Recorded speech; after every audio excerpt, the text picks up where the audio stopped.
If you've ever knit a sweater and the pattern says shape the neck and armholes at the same time, you know how fast things can get confusing. In this video, I'll show you how to combine all your shaping instructions into one clean row by row view so you always know exactly what to do on every row. Let's start by identifying the shaping instructions from the pattern that need to happen simultaneously. For example, you might see a pattern that says the neck shaping and armhole shaping are done at the same time. Also, there could even be shoulder shaping that needs to happen at the same time, or in this example, there's another chart that needs to happen at the same time. Anything where anytime two or more things need to happen at the same time. In my example here, we have armhole shaping and neck shaping that need to happen at the same time. So I'll create one column for row numbers, and the numbers will just go straight down the left side.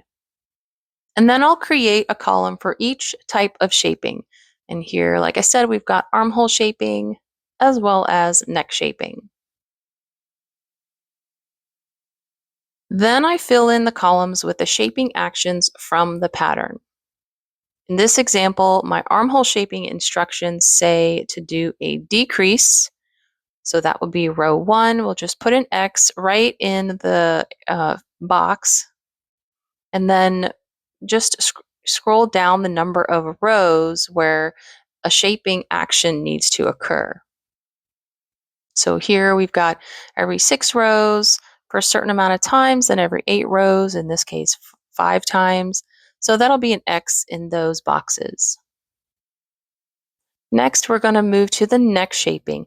The instructions say we'll do an increase and then repeat the increase every other row 13 more times. So we've got 1, 2, 3, 4, 5, all the way down to 13. Then every 4 rows 5 times. So we'll just count those out, and then we've got our X's.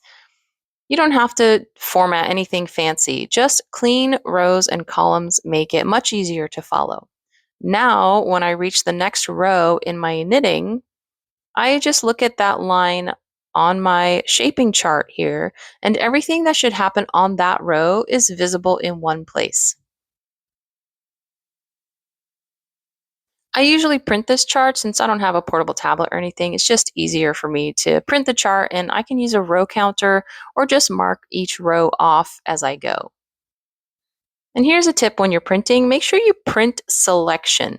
Highlight the table, the shaping chart that you just made, and print selection. That way it won't print the whole worksheet.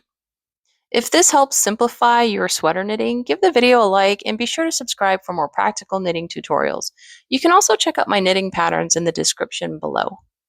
Thanks for watching and happy knitting!